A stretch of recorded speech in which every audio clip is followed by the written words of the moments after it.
Good evening to everyone, mga friends. Today is again Friday, yung ating regular Bible study. Pinamagatan po natin yan ng renewing of the mind because we need po to renew our minds sa ating patuloy na paglago sa pananampalataya.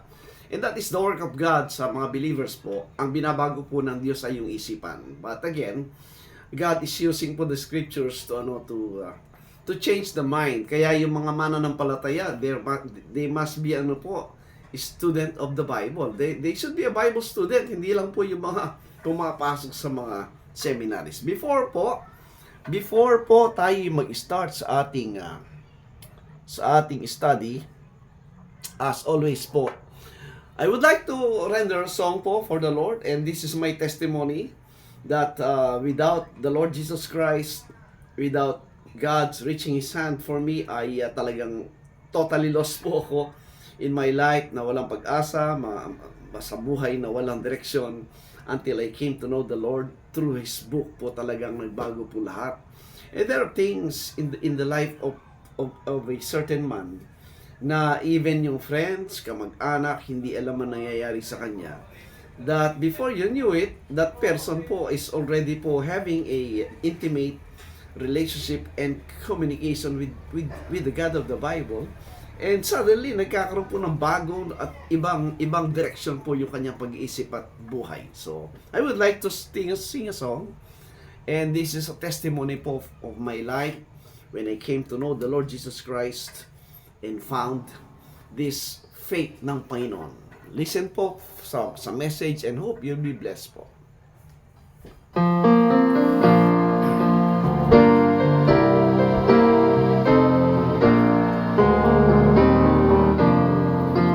Once my soul was astray from the heavenly way. I was wretched and vile as could be, but my Savior in love gave me peace from above when He reached down His hand for me.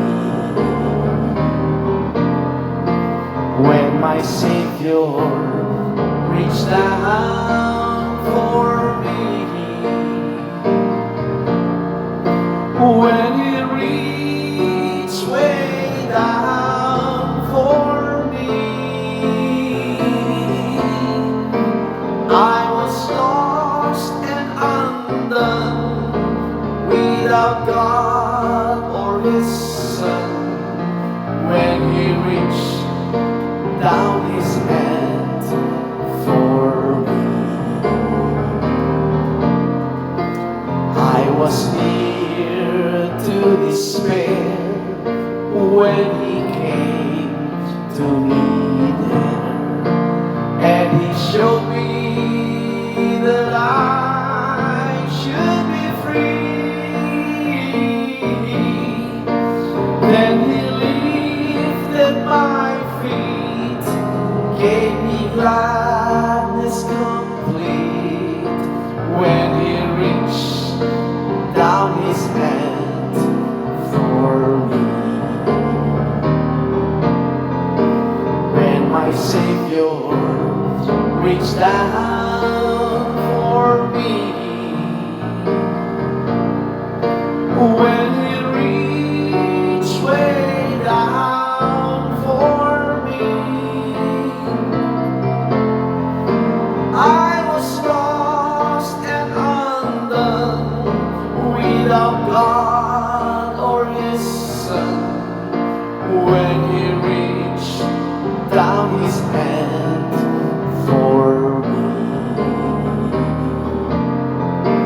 When my Savior reached down for me, when He reached way down for me, I was lost and undone, without God or His Son, when He reached down his hand for me. I was lost and undone, without God or his Son, when he reached down his hand for me. Yes, my friends, the only hope we can have, the only ultimate things that we can find The in this real life reason you should be eating is more nothing more but the Lord Jesus Christ and His grace.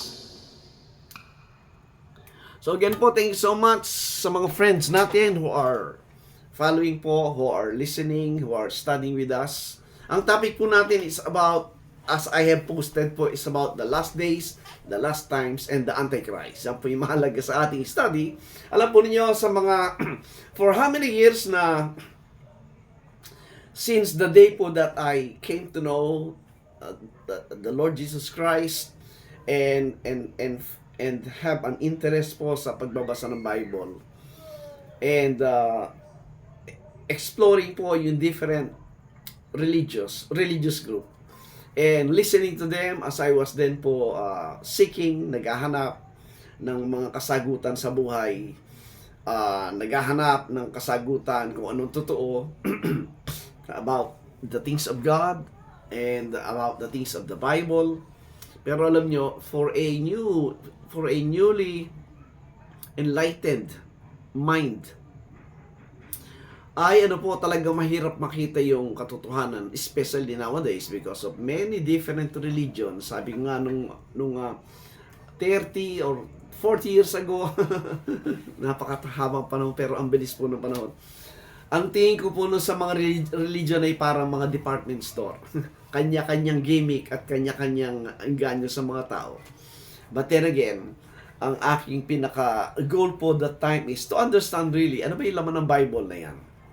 Ano ba yung nakapaloob sa Bible na yan? So, I was then po very curious sa laman yan. And binabasa, inaaral, binabasa. And of course,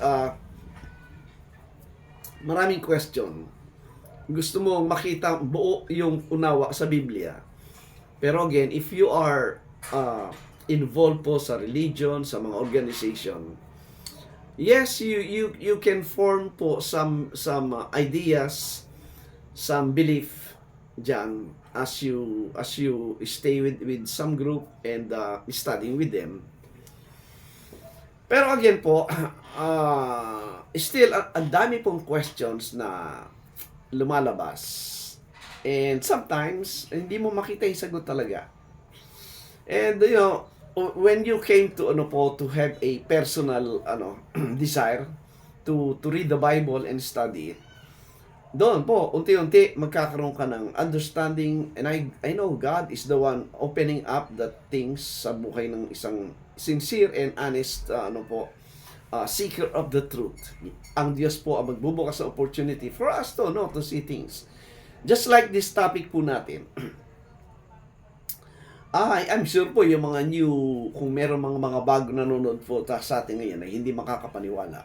Dahil nga naman, kung ikaw ay namulat po sa mainstream religion, sa mainstream Christianity, and majority po ay talagang, I can say, brainwash po ng dispensational teachings na very prevalent. Kasi nga po, yan ay na-promote ng gusto ng Scofield Bible, sa times ni Darby, at well-promoted po yung Scofield Reference Bible talaga. And it influenced a great many churches sa United States. And alam nyo naman na US po is very, very influential. Number one, they have the money. Number two, they have the technology. Every first-class things ay nasa United States. That's why, naging effective yan po talagang to influence even the whole world of Christianity. But then again, as you grow po sa learning, as you continue to study and search for more, I found out for being a dispensationalist teacher po during those during the past 20 plus years, I found some errors talaga. that really don't match po talaga yung turo ng Bible. Right? Kasi during those days po, nakatuto ka lang sa teaching po ng mga teacher, ng mga aklat na binabasa mo, doon ka lang sumusunod. And the good thing po, if you were able to read po yung whole Bible from Genesis to Revelation, meron kang chance to see what are the errors po talaga ng dispensational system. Huwag mo na isasara yung isip mo. Now, one thing I found out po, number one issue na atin dinidiscuss is kailan ba talaga yung last days. Yan. Pag sinabing last days, it pertains to last time sa latter days. Isa lang ang tinutukoy doon. And for me po, during those days na very limited yung alam mo, ang last days, palagi mong kinukonek sa'yo sa iyong present time. Kaya, ang iyong in-expect, you are looking forward to a time of destruction, a time of the end. Because, pag sinabing last days, you're talking of the end. The last days before the end. Yan. If you're a futurist or dispensationalist, ang thinking mo talaga is, panay ano po yan, material world. Ang pagbasa sa Bible ay literal understanding. Ang pagbabasa sa Bible talaga is nakalimit ka sa literal. And most of the writers, most of the dispensational teachers, hindi naman talaga inaaral yung Old Testament. Dumadampot-dampot lang yan. Not really understanding na yung Old Testament was given to be a prophecy, and the fulfillment po came with the coming of the New Testament, with the coming of the Lord Jesus Christ. Yan po yan. And the coming of the Lord Jesus Christ, as He stated po, that all things must be fulfilled. And He was addressing that sa kausap niya ng mga Hudyo. So, ibig sabihin, all things po that was written in the Old Testament and to be fulfilled in the New Testament with the coming of the Lord Jesus Christ, siya po yung mediator ng New Testament or New Covenant. Of course, during His time, in the lifetime nung kausap niya, doon niya i-fulfill lahat yan. Mabasa niyo po sa Luke 24 yun, if you have the Bible. So, with that thinking po, maintindihan natin na, di ba, pag pinangakuan mo isang tao at hindi mo tinupad yung pangako mo, nagmumukha ka sinungaling kasi hindi mo tinupad. At marami sa atin pong taong ganyan. Pero ang Bible po, very clear yung kanyang description na God never lie. Okay? Ang Diyos, imposibleng magsinungaling ang Diyos ang sabi. So therefore, sa lahat ng pronouncement ng Panginoon Kristo pertaining to the last days, the last times, the latter days, and the time of the end, ay pinatitibayan niya sa kanyang makausap during the first century na yung panahon nila, yun na yung last days and last times. Because nga, kung ating pong, I was surprised po talaga. When I continue my study po, hindi ako nag-remain sa dispensational futurist view. I continue to explore yung mga dating preterist na teachers, nakikipagdebate pa yan, dinidebate rin natin, pinaglalaban din natin yung ating view ng dispensational system. Pero as I was doing that, and I was reading po yung mga passages na nababasa ko, sabi ko parang maraming error ang dispensational system. At one of them nga ay yung pagtatalaga kung kailan talaga yung last days. Yan. And as I was reading po yung Genesis 49 verse 1 at saka verse 10, doon ko nakita yung first mention ng time statement ng last days.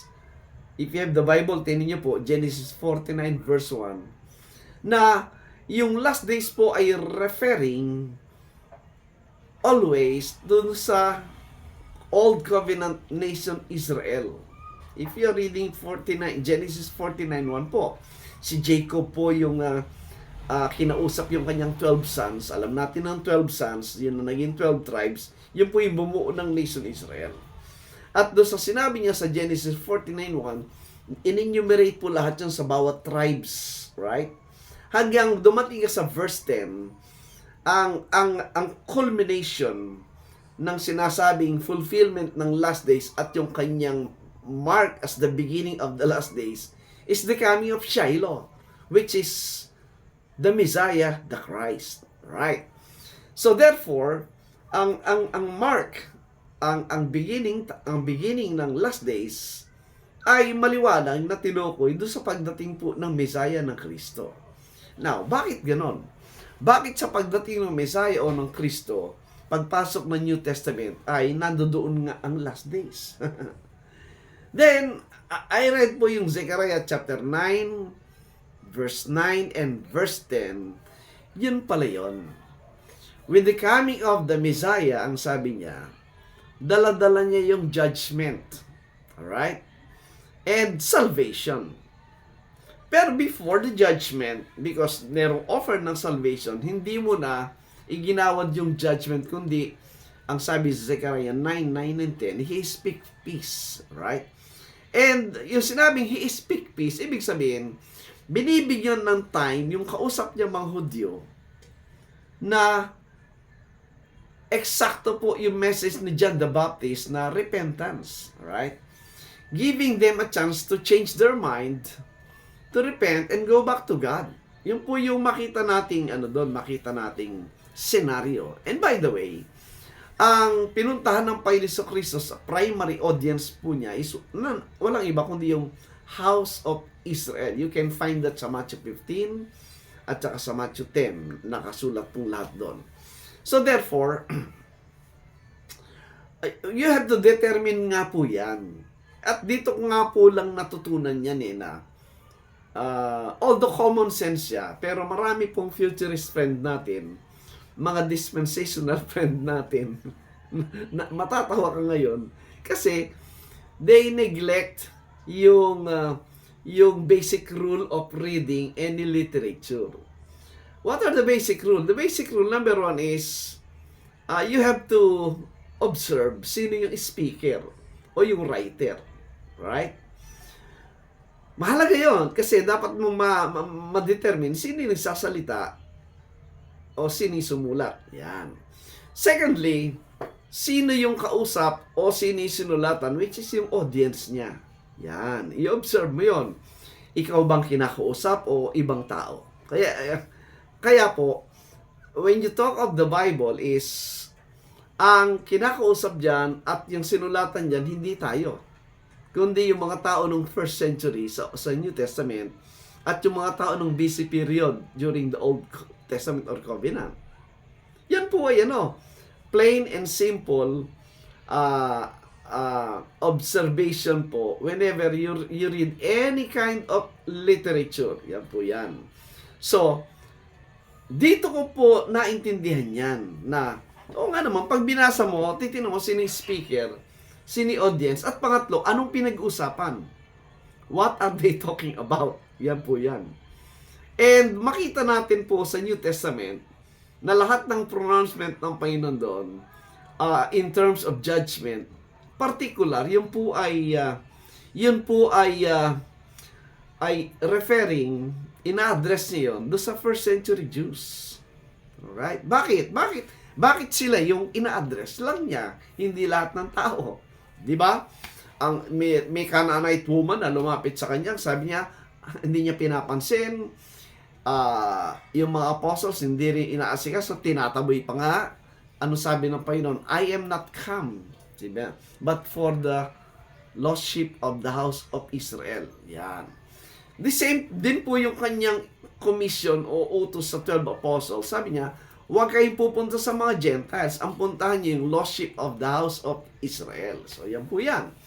So, ang ibig sabihin, ang primary audience at primary group ng taong kinakausap ng Panginoon because He is going to bring the judgment and He was giving them a chance to repent. Sino yan? Yung mga Hudyo. Bakit yung mga Hudyo lang? Yun po, natutunan ko. You have to go back dun sa historical background ng Israel. Yan. And that's why you need to study yung Old Testament, yung Old Covenant. Kasi pag hindi mo nakita yung background, hindi mo talaga maintindihan. Marami nagtuturo kasi, pag binasa yung New Testament, pilit nilang isinasama yung sarili nila doon. Alright? Without observing, bakit sila lang kinakausap? Kaya pag may pinabasang verse sa'yo na siya isinugo lang para sa Israel, ang mga apostol ay para lang, inutusan lang para lang sa Israel, mag-iisip ka, yung iba nasusurprise kasi yung iba ngayon lang narinig yan at nakita. At makita nyo, doon sa Matthew 10:23, again, if you have the New Testament, ang sabi doon, pag natapos nyong ipahayag ang mabuting balita dyan sa mga lugar sa Israel na yan, right? Ang sabi doon, hindi man kayo lalayo sa mga cities ng Israel, bababa na dadating na yung Kristo. Yun po yung timeline binigay doon sa Matthew chapter 10. Therefore, the whole stretch po ng New Testament, ng Acts period, until the historical account ng destruction ng place na yun, ng Jerusalem ng 70 AD, uli po, when it comes to the curse and judgment at lahat ng makita mo na doon, ay para lang po yun sa kanila.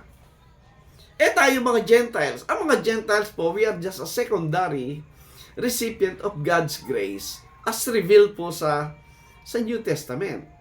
Because sabi nga po ng Ephesians 3:6 at saka Galatians 3:14, tayo mga Gentiles ay partakers and fellow heirs ng mga Hudyo sa promise ng Diyos with regard sa heavenly blessings. Yan po yung maliwanag sa Bible yan. So in that case, yung sinasabing last days, last times, and end of the world, it doesn't talk about the planetary world. It doesn't talk about the whole of the human race. Yan po ay pertaining lamang doon sa judgment ng Diyos dito sa Old Covenant Israel. Dahil nga po, yung judgment na yon ay nakasulat po doon sa provision po ng Old Covenant na kanilang tinanguan, ng kanilang pinirmahan through the blood ng mga animals. But then again, pag hindi ka familiar doon sa Old Covenant, hindi mo talaga maintindihan. Alright? That's why I'm telling my friends, you have to go back and study the Old Testament for us to really understand po yung New Testament, which is the fulfillment of the prophecies dyan po sa Old Testament. So, kaya ang question palagi, ang question na natin, kailan yung last times, yung last days, at para kanino yung the end? Ayan po yan. Now, just like po kung ano yung sinasabi ko, the coming of the Lord Jesus Christ was to execute the judgment para po dito sa apostate nation Israel.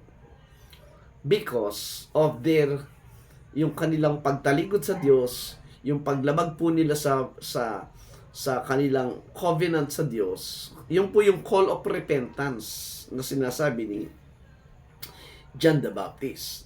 At sa preaching ni John the Baptist po, very obvious yun na while he was preaching at lumapit yung mga Pharisees and Sadducees, anong sabi niya? Di ba? Winaringan niya sila na sila yung magiging recipient ng wrath to come, yung galit ng Diyos. Sila yung tatanggap doon. Alright? Sinabi sa Matthew 3 verse 7 or 8, makita niyo doon. And connected po yan sa Old Testament prophecy ni Malachi. Pag nakita mo yung prophecy ni Malachi doon sa chapter 4 verse 5, na Malachi 4:5, may prophecy po diyan concerning Elijah. That when Elijah comes, ang sabi, nando na yung dreadful day of the Lord. Yan. And truly, indeed, si John the Baptist, siya na po si Elijah. Sino nagsabi nun? Hindi ako. Matthew 10, sa Matthew 11, or Matthew 17, makita niyo yun. O Matthew 11, Matthew 17, makita niyo maliwanag. Ang nagsabi mismo na si Elijah na nga, si John the Baptist, ay yung Panginoong Hesukristo. So connected po lahat yan mga friends. So with the coming of John the Baptist, and the coming and presenting the Lord Jesus Christ as God, as Savior, as the king. Ano na po yun? Simultaneous event na po yun ng fulfillment ng mga prophecies sa Old Testament. Good evening kay Pastor Boya. Thank you for watching. Magmi-meet na naman po tayo sa Sunday. That's why, alam po nyo, you have to connect all these things po. Obeying po yung built-in instruction ng Diyos how to get the interpretation of the scriptures. Doon sa 1 Corinthians 2:13, sinabi mismo na po doon ni Apostle Paul kung paano mo ma-differentiate yung teaching lang ng tao at teaching ng Holy Ghost. Yung teaching ng tao, sabi doon, is man's wisdom. At sabi ni Pablo, hindi yan ang aming ginagawang pagtuturo. But the Holy Ghost teach it by means of what? Comparing spiritual things with spiritual. Huwag po kayo masyado pong sumusunod do sa thinking ng mga gumagamit ng Greek and Hebrew, i-correct yung mga passages ng King James Bible. It's not the right way. Bakit po? Because the King James Bible po, to my belief, is my final authority. Yes, there are passages there na hindi nasunod yung gusto nating mailagay doon. Kamukha yung world, di ba? Yung world po is, there are 3 Greek words na ginamit ang Greek Testament, which is oikumene, cosmos, and eon, right? Yung oikumene is the inhabited place referring to the Roman Empire, the territories of the Roman Empire, or basta it's ang ibig sabihin ng oikumene, an inhabited place, hindi po yung buong planeta. Second is cosmos. Ito yung cosmos po, it could speak of the universal arrangement of the world, right? The planet. Yung iyon naman, world din po yan. Ang ibig sabihin ng it pertains to age or time period. Yan po yan. Ang sabi niya mali yan. Kasi ba't hindi translate yun ng word for word? Hindi nga po eh. For me po, it was designed by God para yung mga teachers, yung mga nagtuturo, ay magpursiging aralin yan. Makikita mo naman ang ibig sabihin nun kahit hindi ka gumamit ng Greek or Hebrew eh. By means of comparing scriptures, help po yung Greek and Hebrew. Kaya lang, for me po, before you go there, explore mo muna yung Bible mo. Napapansin ko po yung mga nagko-correct ng Bible, hindi man nabinasang buo yung Biblia from Genesis to Revelation eh. Hindi sila familiar. Mas familiar sila dun sa Greek word na kinokopy lang naman sa lexicon yan eh. And as I was saying po, when somebody uses that, you ask them, which Greek? Kasi hindi naman po pare-pareho yung mga Greek resources na ginagamit eh. Marami po yan. I can name some. Kaya, my basis po ng study, isa lang. You have the King James Bible, by comparing scripture with scriptures, pag merong word na kailangan mo makita sa Greek and Hebrew, para i-confirm yung turo ng context, that's better. Diba? Unang-una, kamukha na sinabi ko, hanapin mo yung speaker, sino yung kausap, anong pinag-uusapan, at ano yung context, yung relevant context ng immediate context at saka ng remote context. Yan po ang manner of study. Yung iba sabi, pinag-ahalo mo yung Old Testament at New Testament. Dapat lang kasi yung Old Testament was a prophecy, yung New Testament is the fulfillment. Para makita mong maliwanag na yung prophecy na fulfill, eto sinabi sa New Testament, ang dami po. Like in Matthew chapter 2, makita nyo the fulfillment ng prophecy ni Hosea with the birth of Israel. In Hosea 11:1, tapos sabi ni Matthew, yun ang fulfillment ng kapanganakan ni Kristo. Meron pong nuggets doon. The nugget there is, yung Hosea 11, it's talking of a nation. Bakit sinabi ni Matthew na fulfill kay Christ sa Matthew 2? Ibig sabihin, the Israel of God is the Lord Jesus Christ, His body of believers. Yung po yung tinutukoy doon. Pero kung Greek ka lang, you can never find po yung spiritual and treasure sa bawat passages na makita natin. Kasi, you neglect to obey the rule ng 1 Corinthians 2:13. Yan, a problem po. A little knowledge is dangerous. Nakakita ng ibang Greek, kakaiba sa King James. Mali na ito. Error, may error to. Sino ka para hatulan yung Bible? Di ba baligtad? Dapat tayong hatulan ng Bible. Hindi tayong humahatol sa Biblia. That's a lot of, lack of common sense at kayabangan na lang natitira talaga doon. So, when you talk of the last day po, the last time and the last day, you have to consider those things. Pag hindi mo nakita yung mga bagay nun and you will jump into conclusion, wala na, mali-mali na talaga yan. So, makita niyo po, the coming of Christ marks the time of the last days before the end of this Old Covenant age pertaining dito po sa Old Covenant nation Israel. I give you one example, tinan nyo. Doon po sa Hebrews 1:2, if you have the Bible doon, palagi po tatandaan natin yung mga time statement dyan. Sorry po, lumukso ako. Doon tayo sa Daniel chapter 10 verse 14. Alam nyo, pag binasa mo yung Genesis 14:9-1 pertaining to the last days, at yung last days ay naka-associate po do sa nation of Israel. And then sa verse 10 makita nyo yung fulfillment ng last days na sinasabi ay yung pagdating ng Shiloh, which is the Christ, the Messiah. At consistent po yun sa sinabi naman ni Daniel sa Daniel 10 verse 14. Bakit si Daniel mahalaga?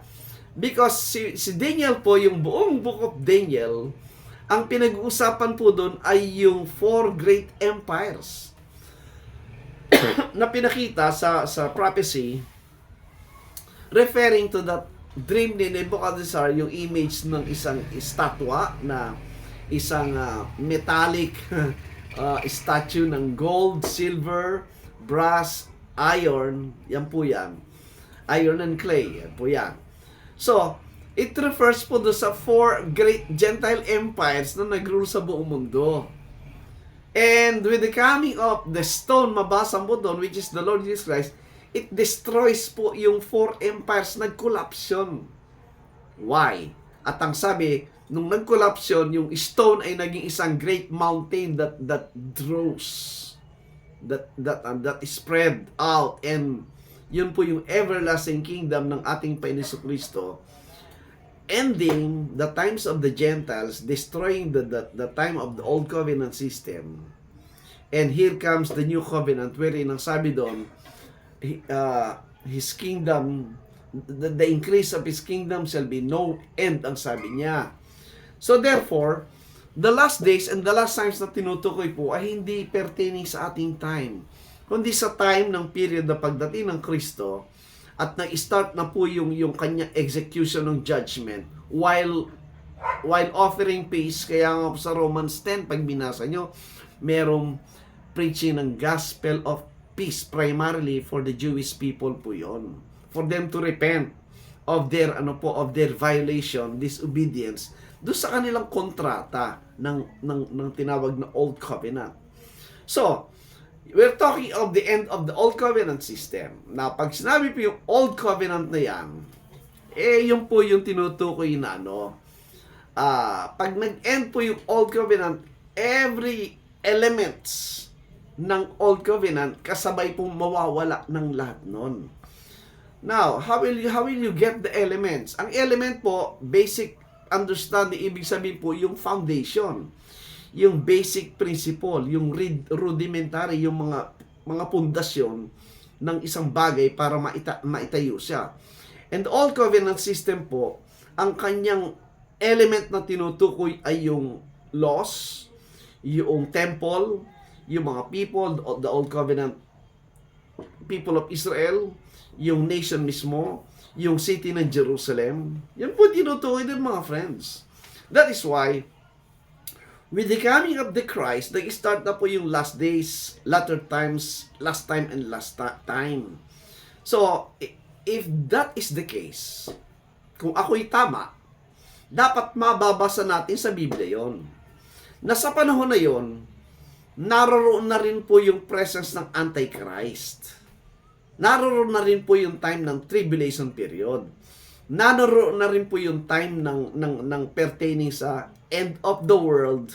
Hindi po planet, kundi end of the Old Covenant Jewish world. Ayan. Dati-dati nahirapan po akong bakit may 70 AD? Meron bang 70 AD sa Bible? Sa isipan ko po noon, dahil kulang ako sa kaalaman noon, minamak ko po yung 70 AD. That is why, when I continue to research, my study, at pinakinggan ko po ang turo ng marami, I found out na maraming talata sa Biblia na magpapakita nga nung 70 AD period. Kaya, meron tayong tinatag na internal evidence. Ito mga friends, yung mga gumagamit ng term dyan. Pag sinabing internal evidence, yung nasa loob po ng Biblia. Pag sinabing external evidence, yung nasa labas ng Biblia. Ano yun? Number 1 po yung history. Number 2, itong mga geological mga studies, right? Itong mga archaeological activities na kung saan nakakukuha ng artifacts na nagpapatibay nga po sa laman ng Biblia. Yun po yung external, iba internal. Ang Bible po natin, they go together. Meron kang Bible, and the best thing na makikita po na isang Bible student, Bible believer, is that yung sinasabi sa Biblia, makikita mo yung actuality sa history. At doon sa mga places na sinasabi, with all the people, with all the events, pareho yung nakikita sa record sa labas kesa sa record dito sa Biblia. Anong pinapakita? Ang pinapakita po doon, totoo yung laman ng Bible natin. Good evening po kay Pastor Armand Toms. Thank you for watching. Totoo yan. Dahil nga, ang history pinakita kung paano, yung nga lang pong 4 great empires sa prophecy ni Daniel. Imagine, it was written po around 605 BC, right? And it pertains sa 4 great empire. It was written po during the time of the Babylonian period, wherein naging captive po si Daniel and the rest of his Jewish friends, di ba? And he started to write. And while they were po sa time ng Babylonian period, right, ay pinakita po yung pagsunod ng next empire, which is the Medo-Persian Empire. Eksakto po yung nakasulat doon. At sumunod yung Greek Empire and the Roman Empire. Just imagine that po, it was written around 605 BC and consistent po nangyari. Sumunod nga yung Medo-Persian Empire after the collapse po ng Babylonian Empire. And then sumunod na yung Greek Empire na lumabas na po itong isang young warrior king, si Alexander the Great, that sabi nga almost na nasako po ang buong mundo, umabot hanggang sa frontier po ng China, India-China. But then again, sa prophecy ni Daniel, nakalagay mangyayari doon. After the death ng king na yon, mahahati yung kingdom sa 4. Totoo na hati sa 4. The 4 generals, pinaghati-hatian yung kingdom, di ba? Until umabot ka sa time from the date po ni Alexander the Great ng 323 BC, down the line hanggang 171, down the line hanggang dumating po sa time ng Roman Empire, eksakto po yung nakasulat sa Daniel. Pambira po yun mga friends. Good evening po kay Ma'am Christina. Thank you for watching. Kaya, mahalaga pong makita history. Lalong titibay yung pinapaniwalaan nating Bible pag nakita na nating nagaganap po yan. Di po ba? Kaya lang po, yung mga futurists at dispensationalists, they hate history. Why? Kasi, hindi nila maisisiksik yung kanilang mga assumption, speculation sa mga passages na binabasa. Kasi, pinipilit ng ilagay yan sa unknown future. Kaya, kahit ano na lang nakitang balita, kahit sino lang lumabas sa sikat ng tao, yan ang Antichrist. Yan, mangyayari nito kasi dito. It's pure speculation po. Pero once you learn to follow po yung instruction ng Diyos, how to get the interpretation sa 1 Corinthians 2:13, hindi ka maliligaw dyan. Of course, kailangan mong sipagan sipagsipagan mo yung pagbabasa ng Biblia at sipagsipagan mo yung paghahanap ng mga references na tinutukoy mismo sa loob ng Old Testament at New Testament. And when you accomplish that, wow, unshakable na yung belief mo regardless kung ang majority hindi tinatanggap yan. I will choose to be alone or to be with some people na honest study because I know God is in the side of this kokonting mga believers kasi sila yung sumusunod strictly obeying the instruction of God how to study and to teach what is truth in our time. Sadly, marami tayong friends takot mag-isa, takot ma-brand, takot na mahiwalay sa majority. Mali po yun. Where is your loyalty? And what is the reason and purpose bakit ikaw ay naging sinasabing nasa ministry? Who called you? And what work are you doing supposedly today? Magparami ng member? Magpagandahin ng building? Mag-entertain para dumami sila? No, hindi po yan ang calling. The calling is number one, to get people saved by preaching the gospel, and number two is for their perfection, for their growth, yung kanilang knowledge regarding sa ano ba ang laman ng Biblia na yan. Pag hindi po nagagawa yan, you're missing the point. That is not the purpose of God calling you in the ministry. The purpose of God calling you in the ministry is to teach what is in the Bible. Ano yung totoo? For the people to learn and to grow. Yan po yan. So mga friends, you find Genesis 49:1, the first time po, yung sinasabing first mentioned rule, if you believe that, the first mentioned rule of the last days ay pertaining po do sa nation Israel. Basahin nyo, Genesis 49:1. And in Genesis 49:1, there goes the prophecy for every tribes. Hanggang dumating sa verse 10, marking the beginning of the last days, which is the coming of the Messiah, the Christ. Tamang-tama naman ang sabi sa Daniel 10. Yung prophecy na ibinigay kay Daniel in reference po sa coming na stone at destruction ng Gentile empires with the end of the Old Covenant. Doon pa rin po yung sa nation Israel nakafocus. Yan po. Why? Because sila po ang subject ng paggawad ng penalties sa kanilang paglabag sa covenant provision. Yun po yung background dyan mga friends. Kaya merong tribulation, merong antichrist, etc.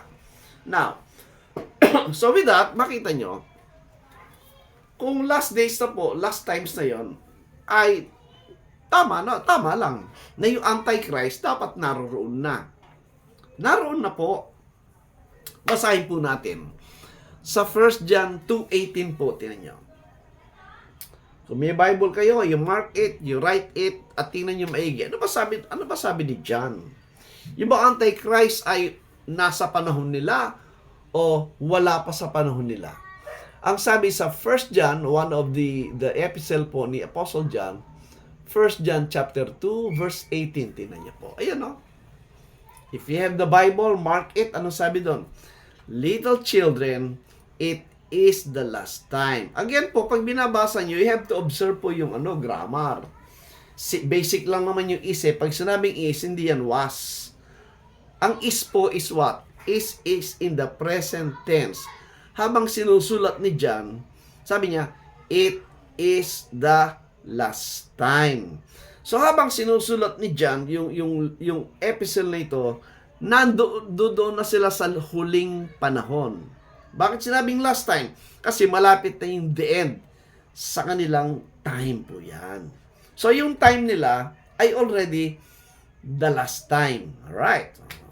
Tuloy natin. Little children, it is the last time.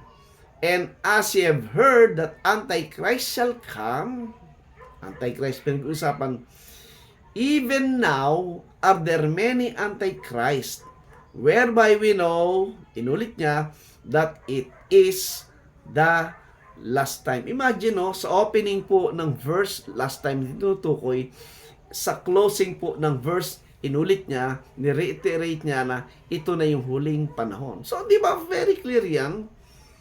Yung last time po, sa time ng mga apostol, hindi sa time natin. At dahil doon, sabi niya, marami ng mga antikristo. Pag sinabi antichrist po, ano yung basic definition ng antichrist? Antichrist. Ano ibig sabihin? Kalaban ni Kristo. Opposition. Adversary. Kaaway, kalaban. Di po ba? Now, so, pwede mo nating makilala kung sino yung antichrist. Maliwalag po, yes, makikita natin mamaya. Isa pa. So, basic po yan. Established yan. Ang sabi ni Apostle John, yung panahon niya ay last time na. Alright, isa pang verse po. Do sa 1 John 4:3. Tingnan niyo po maigi. Tandaan niyo mga friends, hindi tayo gumagawa ng sariling interpretation. Good evening po kay Ma'am Evanessa Val Madrid. Thank you for watching. Hindi po tayo gumagawa ng sariling interpretation. Atin pong kinukuha mismo yung interpretation ng scriptures. Alright? Pinapalabas natin anong tinuturo. Hindi natin isinisiksik yung laman ng isip natin at ang ibig sabihin ng ganito. Hindi po tayo ganon. May mga ganon na nagtuturo na akala mo napakatalino, akala mo sila sumulat ng Biblia. Hindi. Kinukuha po natin yung laman mismo ng sinasabi ng Bible. 1 John 4 verse 3. Tingnan niyo maigi. And every spirit that confesseth not that Jesus Christ is come in the flesh is not of God. And this is that spirit of Antichrist, whereof ye have heard that it should come, comma. Look at this, yung last sentence.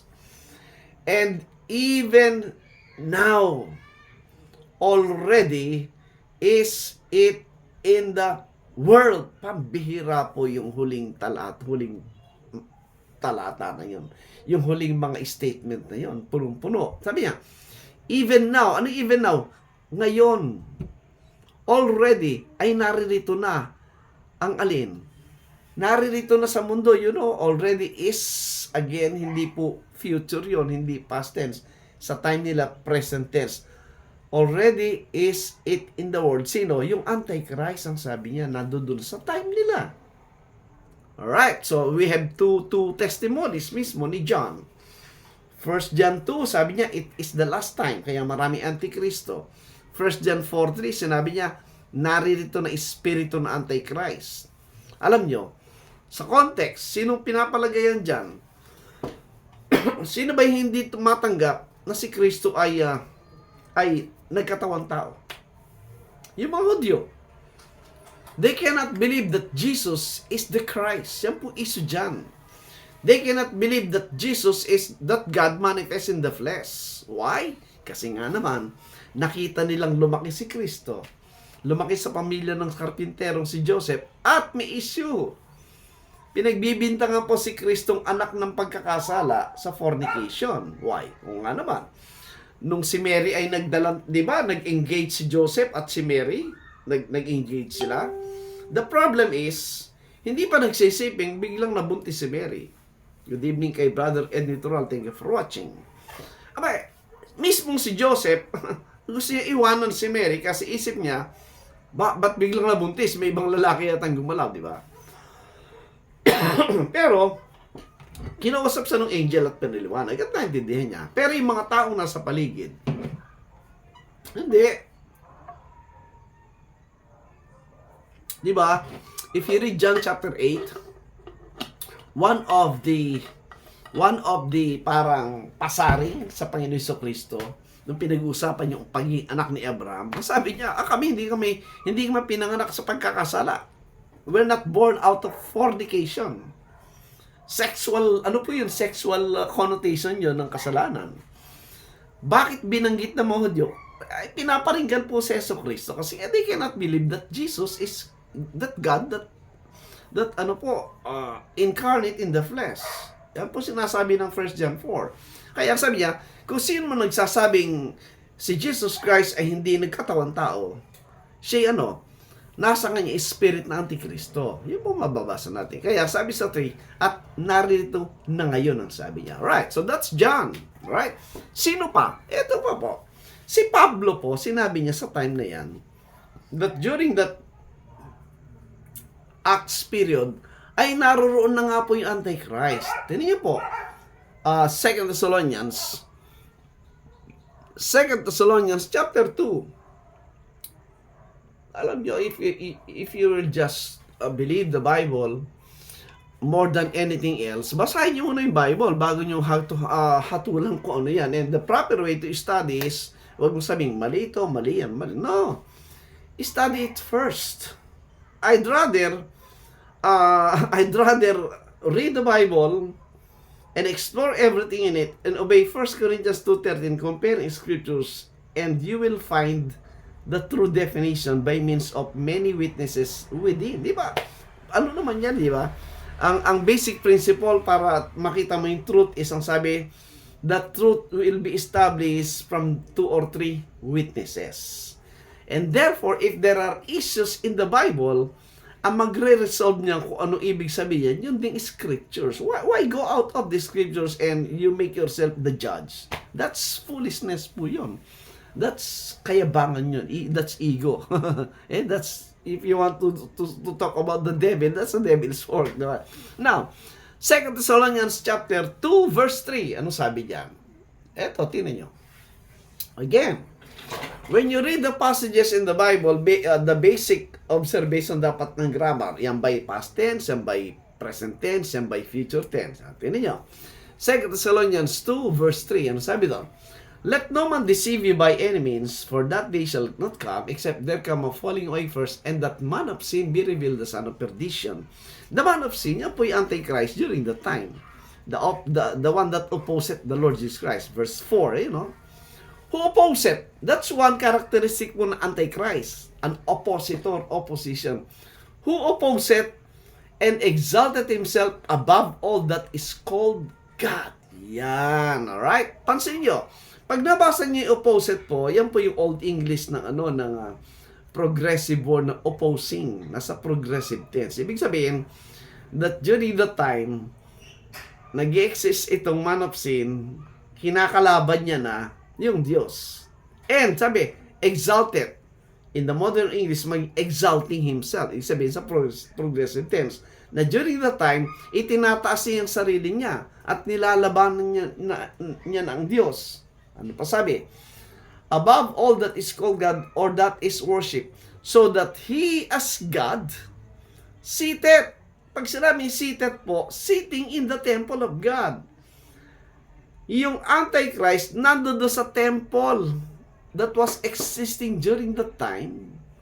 At sabi, ayun, maliwanag yung showing, progressive tense. Present progressive tense. Ibig sabihin, sa time na ginagawa niya na yun, showing himself that he is God. Ay nakapakaliwanag po ng 4. Alam niyo yung ginagawa ng mga friends natin? Yung mga nag-translate sa Tagalog, natatawa na lang ako. Yung pong opposite, ginawa nilang future. Will oppose. Will exalt. Ginawa, God will sit. Ginawa nilang, ginawa nilang future. Ay, that's a great error. Kinurek nila yung Bible, kinurek nila yung King James doon sa 4. Ginawa nilang future lahat. Why? Kasi bias po sila sa kanilang belief na future pa yan. Ano ang karapatan mo para palitan yung nakasulat? Ang nakalagay doon, opposing, exalting, showing, and He as God seated. Present tense lahat yun Present progressive tense. Ba't mo ginawang future yan? Yan po yung error ng mga translator natin ngayon because of their biased belief, without analyzing, without considering the background of everything, without comparing scriptures. Sila yung nagde-decide. That's wrong. Alam nyo, ang daming critic sa Bible, di ba? Yung iba sabi ito, mali yan, mali yan. Niloloko lang tayo ng mga yan Bakit? Kasi, kung alam nila talagang mali yan, bakit hindi sila makagawa ng perfect na Bible na walang mali? Di mo ba? Parang aawa nyo na, yung mga nagsasabing mali itong tama, mali. Ba't hindi kayo gumawa ng Bible na walang mali? Since 1881 po, ganyan eh. 1881 na. Since 1881, doon nag-umpisang nagtuturo-turo itong mga Bible corrector na mali ito, mali ito, mali yan. Since 1881 hanggang ngayon, wala pa silang nailabas na Bible na walang mali. Ano ibig sabihin? Niloloko lang tayo. Huwag tayong padadala sa ganon. The best way to study the Bible is comparing scriptures. God gave us the King James Bible. Stick with it. Because of all the Bible we have today, yung King James po ang ang pinaka-reliable. Yung King James ang pinaka-consistent sa lahat na yan. Now, so, mula po kay Pablo, maliwanag naman yun na nandoon na yung activities ng Antichrist. Tingnan yung verse 7. For the mystery of iniquity that already work. Pag sinabi already work, hindi future yan. Hindi past tense yan. Present tense. Sa time ni Pablo, because yun na nga yung last times, nandoon na po yung Antichrist. Alright? At sabi, already work. Only he, etc. Okay. Kaya pag binasa nyo po yan, sa verse 8, and then shall that wicked be revealed whom the Lord shall consume with the Spirit and destroy with the brightness of his coming, sabi. Even him whose coming is after the working of Satan with all power and signs and lying wonders. Ito pong pinag-uusapang Antichrist dito sa loob ng Biblia. Hindi po yan political figure, hindi po yan politician. Kasi sabi niyo, yung daw Antichrist, si Donald Trump. Yung Antichrist daw si Obama. Kung sino-sino pinagbibintang yung Antikristo, di po ba? Pag sinabing Antichrist po at ang kanilang activities is what? In a religious setup. Kaya itong 2 Thessalonians, sino yung sinasabi dyan na i-consume ng Panginoon sa kanyang coming? Ano ba context yan? Ang context po ng Thessalonians, mga friends, tini yung 2 Thessalonians 1, matras tayo ng konti. This was pertaining to the lifetime ni Pablo at nung mga kausap niya na ito yan. Ang pinatutungkulang kalaban dyan, na yun nga pong ibig sabihin ng Antichrist, the opposition of Christ. You cannot oppose si Kristo kung wala siya doon. Ibig sabihin, at the time of Jesus Christ, nandoon na yung Antichrist. Hindi future yan. Paano naging Antichrist kung wala kayo sa panahon ni Kristo? Ito yun, tiniyo 6. Seeing, shortcut lang po natin seeing it is a righteous thing with God to recompense tribulation to them that trouble you. Ano ibig sabihin? Sabi niya, nararapat lang na ang Diyos ay iganti, right? Palitan, tapatan ng tribulation to them that trouble you. Ano ibig sabihin? Yung kaparusahan, yung kapaghatian ay tatanggapin ng mga that trouble you. Ano ibig sabihin? Yung mga nagpapahirap, nagbibigay ng problema at panganib doon sa mga mga mananampalataya na nasa Thessalonica. Yung mga friends natin na akala mo alam na yung mga talata ng Biblia sa Greek, sasabihin ba naman ang kausap dyan mga Gentile? Ano katibayan mo? Dahil daw nasa Thessalonica. Basahin mo yung Acts chapter 2. Maraming Hudyo nagkalat sa panahon nakatira sa iba't ibang lugar. Lahat ng pinupuntahan ni Pablo po before na siya mag-preach sa Gentile, yung munang sinagoga. Pansinin nyo, yung lahat ng ministry ni Pablo, bago sa mag-preach sa mga Gentiles, unang hinahanap niya yung mga synagogue kasi nandun ng mga Hudyo. Kaya yung Romans 1:16 nakalagay dun, to the Jew first and also to the Greek. Secondary lang po yung mga Gentile. Kaya itong nasa Thessalonians, I'm 100% sure, ito yung mga Hudyo. Bakit? Alright, tingnan natin. So, ang sabi ng verse 6, yung subject ng parusa, ng vengeance, ay itong mga nagbibigay ng trouble sa mga taga-Thessalonica. Ano mangyayari sa kanila? Right? Doon sa verse 7, pagdating ng Panginoon, kinomfort sila. Verse 8, 2 Thessalonians 1:8. Sundan niyo yung Bible po para makita niyo na maliwanag.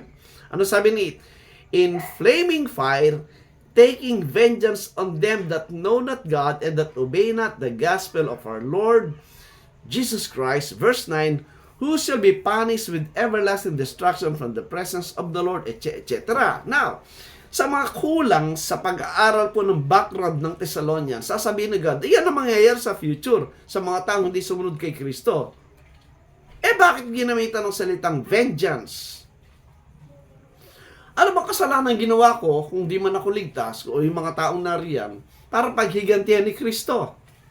Saan mo makikita na merong particular na mga taong paghihigantihan? Huwag kang gagawa ng speculation kasi magkakamali ka at marami kang ipapahamak. Yung particular na dahilan kung bakit merong vengeance ay magaganap, ang sabi sa verse 6, because ito yung mga gumugulo, nananakot, namimerisyo, at pumapatay sa mga mananampalataya. At lalo na, kaya ang tanong nga natin sabi, Antikristo, alright, question. What is the worst thing na pwedeng gawin ng isang Antikristo laban kay Kristo? Yung iba hindi makakasagot. Pero tayo may sagot sa Bible, eto. Yung sinasabihan ditong tinotrouble sila ng mga ito, at yung gumagawa ng trouble, sila yung paparusahan, makita natin yan sa 1 Thessalonians chapter 2. Tingnan nyo. 1 Thessalonians chapter 2, ito po yung sagot. Kaya nga, yung iba nagagalit pag sabi, magbibigay doon ng talata ng Biblia, baturotan ng bato ng talata ng Biblia. Natural kasi ang nagpapaliwanag yung Biblia. Mas mahirap kung ikaw lang nagpapaliwanag. Ang problema kasi, sana yung mga taong sila nagpapaliwanag kasi yung maraming nabobola. 1 Thessalonians chapter 2, verse 14, tinan nyo. Pag kayo po'y nakikinig sa akin at sumusunod, matututo kayo talaga magbukas ng Biblia kasi nandun po yung sagot, nandun ang turo. Ang tawag po doon, exegesis. Inilalabas natin mismo yung turo sa loob ng Biblia at yun ang matatanggap natin. Hindi yung aking sariling kaalaman, ako magpapaliwanag, tapos pipilitin kong yung aking katuruan isisiksik sa laman ng Biblia. Mali po yun. Ikaw ang naglalagay ng turo sa Bible. Ang tawag po doon subjective. Mali yun. That's man's wisdom. Ang dapat, objective. Hahanapin mo yung laman ng Biblia at yun ang katuroong makita mo. So, dito makita natin.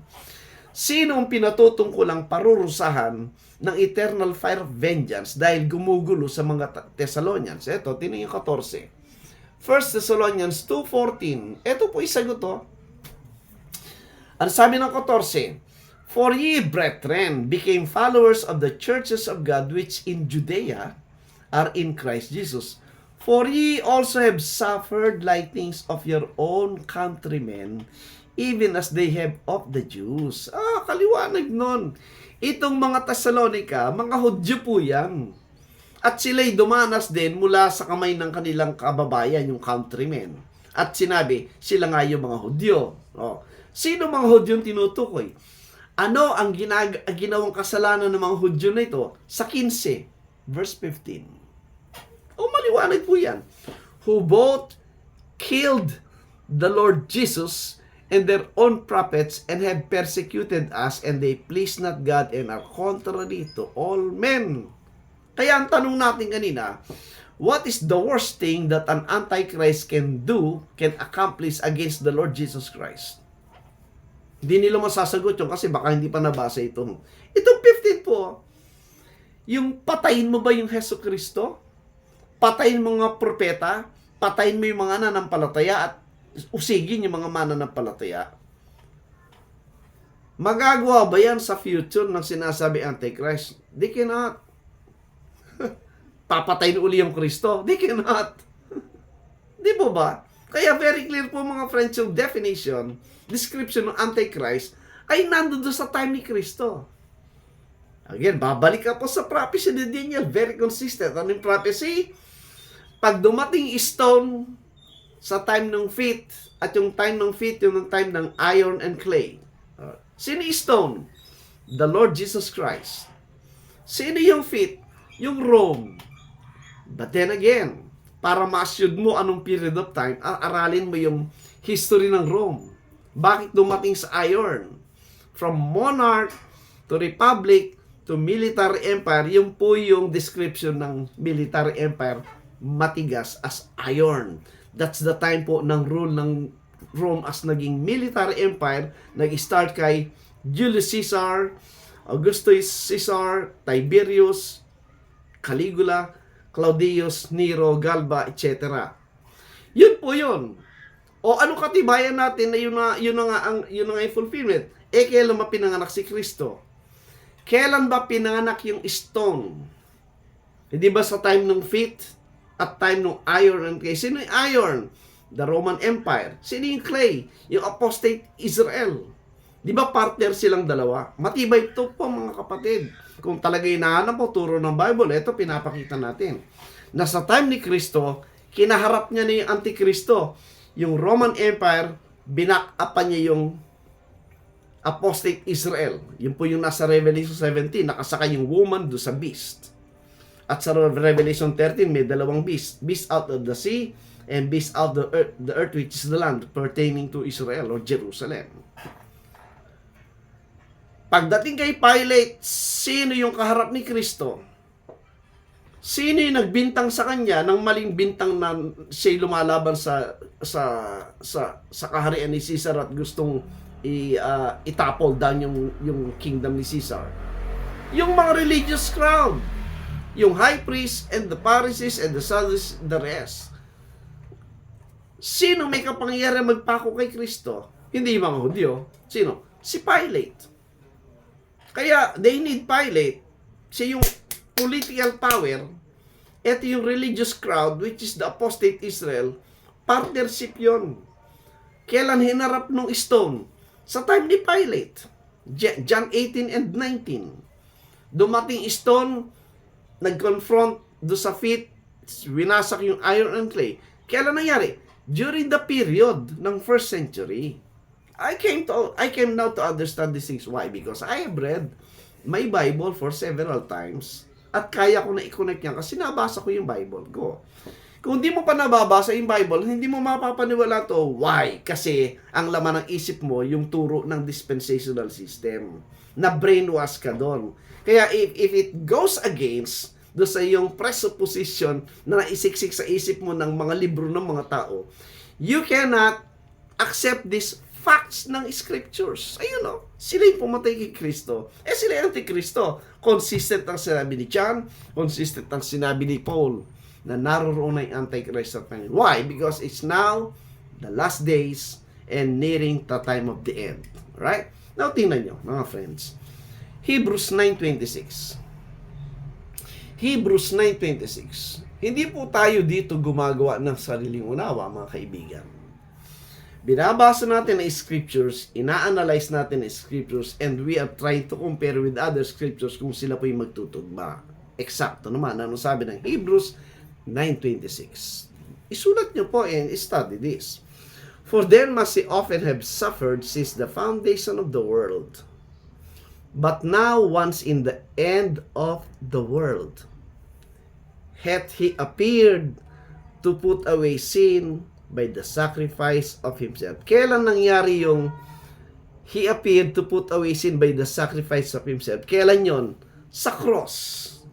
30 AD or 33 AD, whichever po, pero maliwanag po during the first century nangyari yung cross. At ang sinabi ng 9:26, yung time na ipinako si Kristo is what? Already in the end of the world. Ayun na nakasulat. What world? Tingnan niyo po yung Greek word niya. Ito mahalaga dyan, yung Greek, Dito papasok po yung understanding ng Greek word. Ano ibig sabihin ng Greek word dyan? It talks about eon. Age. The end of the Old Covenant age. The end of the law. Yan po yan, mga friends. The law end at the cross, kaya lang it overlaps. Nag-overlap sa 8:13 din niyo. Yung law po natapos sa cross. It was abolished, ang sabi ng Ephesians 2. Para yun ang tinatawag na middle wall of separation between Jew and Gentile, yung law. Hindi pwede magsama yung Jew and Gentile pag naroon pa yung Old Covenant. They cannot. Sa pagkain na lang, sa damit na lang, sa itsura na lang, hindi na pwede magsama. But the middle wall of partition, which is the law, was taken away, was abolished. So that, ito yung creation ng new man. The one new man is the joining of the Jew and Gentile in one body. Kaya merong new creature. Kung meron kang first Adam, the first man, the old man, meron kayang new man, the new Adam, which is Christ, the last Adam. Yan po ibig sabihin. Hebrews 8:13. In that he saith, a new covenant he had made the first old. Kailan nangyari yun? Sa cross. Yung existing covenant, kailan naging old? Nang dumating yung cross, when Christ mediated, bringing in the new covenant. By the time, yung covenant from Moses naging old, sabi niya. Right? Nawala ba agad? No. Sabi noon, he made the first old period. Now, another paragraph. Now that which decayeth and waxeth old is ready to vanish away. Yung old covenant, naroon pa, natutuyo, and tumatanda, is ready to vanish away during the time of the writing ng Hebrew. And that could be written po around 60 AD. Alright? Ang sabi, during the 60 AD period, if that is the time, yung Old Covenant, naroon pa. During the Acts period, nandoon pa. Decayeth, wax old is ready to vanish away.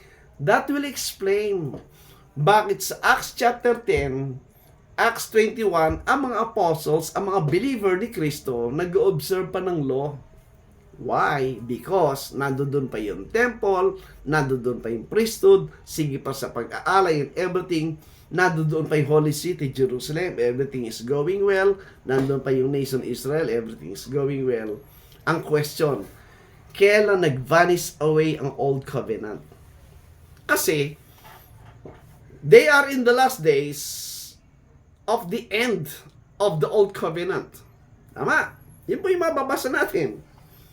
So, yung last days nila, sa time ng period yun, last days talaga yon. Last time and latter times, sinasabi. Nandun na yung Antichrist, nandun na yung tribulation, everything is going there. So, kailan yung end? The end po is the vanishing away of the Old Covenant. Kaya ang tanong natin sa mga futurist friends natin, kailan nag-vanish away yung Old Covenant? Hindi nila alam. Kasi, kung ang New Covenant, hindi pa nag-vanish away. Eh, di nasa law, under the law ka pa.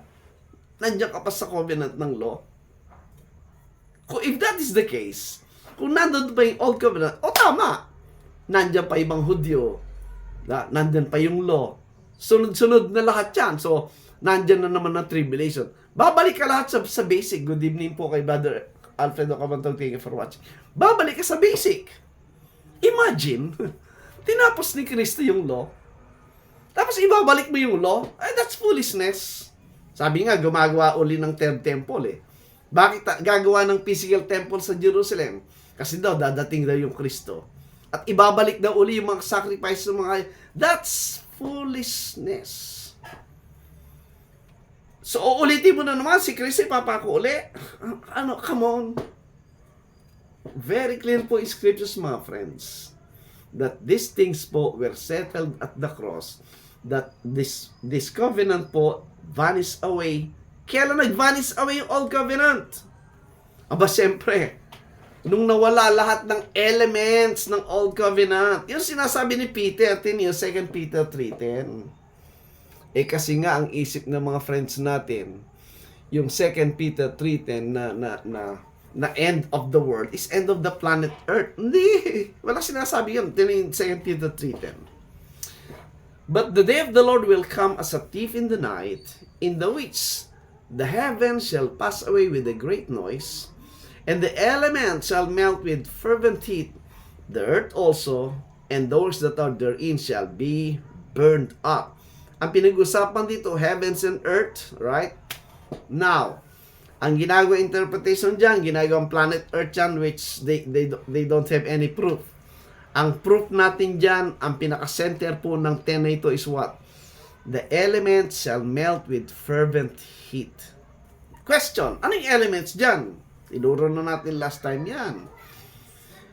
Yung mga futurists, pag anong elements yan? Yung iba hindi makasagot. Yung iba, ano yan? Yung element ng Earth yan, yung zinc, yung etc. chemical. Di pumunta ka doon sa periodic table elements ng science. Hindi ganon.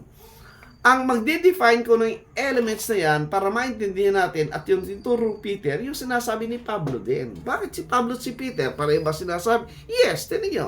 2 Peter 3, baba ng konti. 3:16. Ayun o.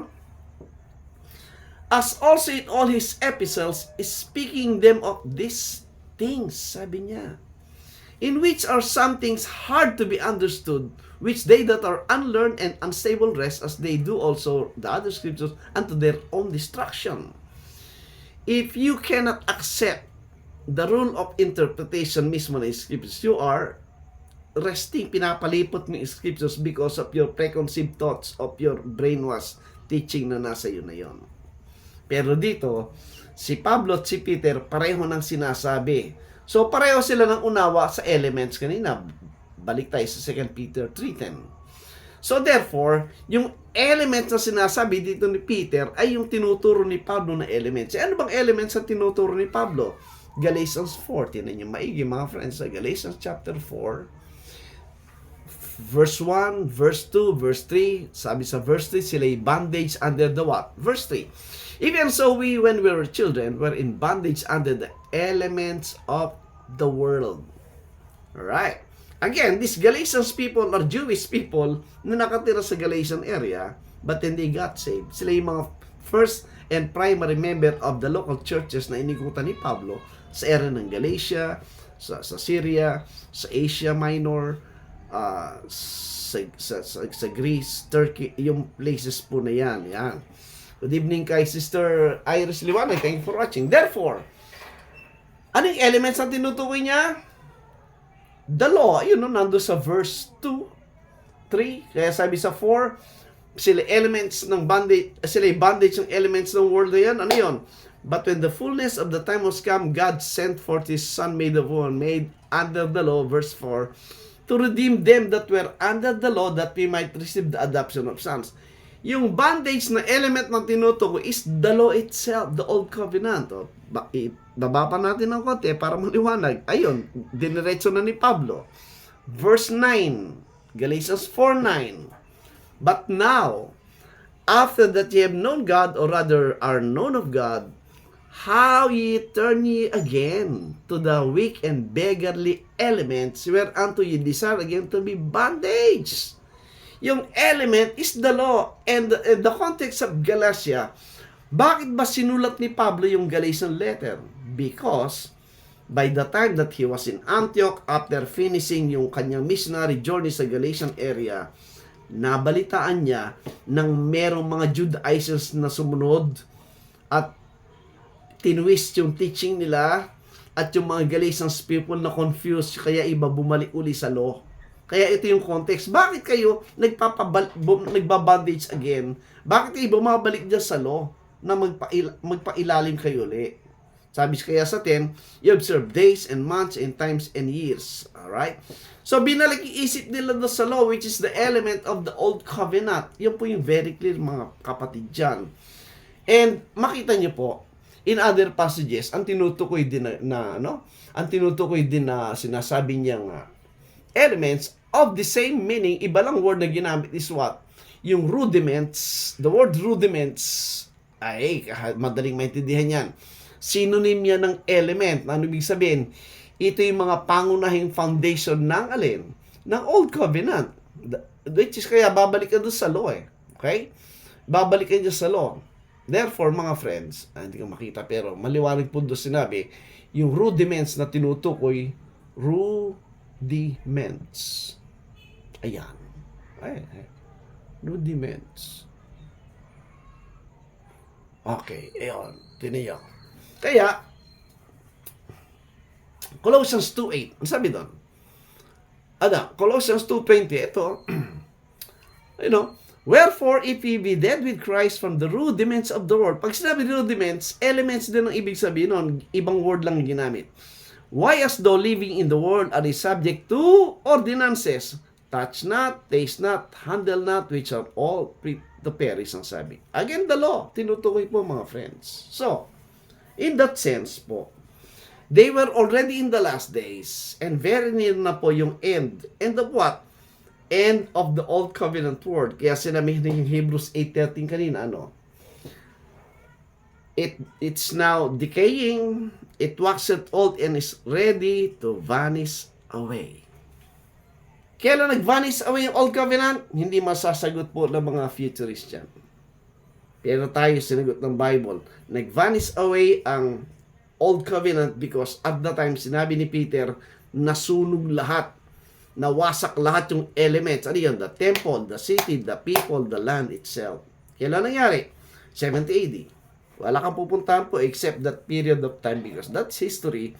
That is God's judgment on the old apostate nation of Israel, whereas it opens the new covenant program to every one of us. Kaya nga sabi ng isang friend natin, di ba? Hindi raw ba dangerous yung turo ng preterist na wala nang inaasahan? Mali. Ang dangerous and present danger ating nakikita at nararanasan is what? Yung teaching ng dispensationalism at futurism. Anong evidence? Ayan, yung Israel. Eksakto po kung anong ginagawa ng Israel ngayon. Yan yung dispensational position na pagdating ni Kristo maraming papatayin para ma-establish yung millennial kingdom. Kaya ang violent thinking nangyayari po ngayon sa US because of Zionism, may gera palagi dyan. At maraming Kristiyano sinusuportahan yung ginagawang human rights violation ng Israel ngayon, ng re-rape, ng aagaw ng lupa, pumapatay ng mga bata, inuubos sa mga tao dyan sa Gaza Strip, gustong mag-dominate. Ginagawa ngayon yan. Bakit sila malakas? Because they were supported by the United States. Bakit? Dahil nga sa teaching doctrine ng dispensational system na well-promoted, majority ng Christian sa buong mundo, pag may gera dyan, ano sasabi? We stand with Israel. We stand with Israel, pinapatay mga walang laban ng mga tao doon. Nasa na yung love thy enemies? Nasa na yung mga Christians? Why would you support yung nangyayari dyan na atrocities ng Israel? Because of the dispensational teaching ng futurism. Yun ang danger. Hindi yan hypothetical. It's an actual event na nararanasan nating lahat. And this controls the narratives ng violent world ngayon. Pero in progress, maraming young people sa US ngayon, the young generation, nakikita na yan. That in time to come, pag sila'y naupo dyan sa posisyon na yan, magbabago lahat yan. If the US will stop supporting Israel, what will happen? Wala na yan. Wala na yan. But again, sinusuportahan? Because of wrong doctrine ng dispensational system. Kaya mga friends, in our own little way, i-share po natin ang full preterist teaching. Kasi sa full preterism, wala nang condemnation. We never think of violence. We never condemn anyone today because God is now working for reconciliation. At the cross, nandun na yung grace of God in the forgiveness of sins. Nandun na lahat. Kaya, walang danger po sa ating thinking. We are ministering reconciliation. Ang dispensational system, hindi. Kamukha ng Muslim. They hate everyone na hindi nila kamukha because they think that's Satan and they are enemies. So we have to kill them. Ganun po ang thinking nun. Sila yung dangerous. Right? I hope you're getting this, mga friends. This one po is very important for the future po ng ating susunod na generation. If you're a Christian, if you believe the Bible, you have the responsibility to be a witness at magsalita ka na hindi yan ang turo, hindi yan ang katotohanan kasi they are thinking of violence. But when you came to understand that Christ already fulfilled all His promises to those people na pinangakuan niya, and is now reigning in the kingdom of God, and the kingdom of God keep on increasing, and you be a part ng increase ng kingdom na yan, supposed to be, because you're in Christ, you are member of the body of Christ, you are in the kingdom of God, and you are a priest because Christ is a priest, and you are a king because Christ is ruling. That's us, mga friends. So I hope this one po is an eye-opener for every one of us. Lahat po ng nasa Bible totoo. God is real. We have to know who is that God. We have to dig deeper. If we really appreciate the love of God, wala tayong katatakutan. Just be faithful and a desire to know God in a deeper and an honest manner. That's all God is asking to us. So let's close po sa prayer. I hope maging blessing sa lahat. Lord, thank you so much again for this wonderful night, for everything that you're teaching to us. Lord, open the eyes of many people nowadays that the dispensational teaching is in error and committing a lot of errors, Panginoon. I hope maging blessing po kami at be a witness of this truth na makita namin na ikaw ay totoo.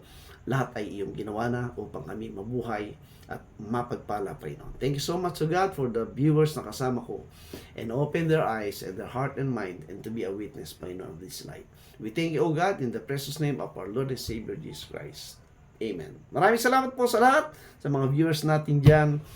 Continue to pray for this ministry. Palakasin pa tayo ng Panginoon and, to be a blessing to others. So again, thank you so much po. Have a blessed day.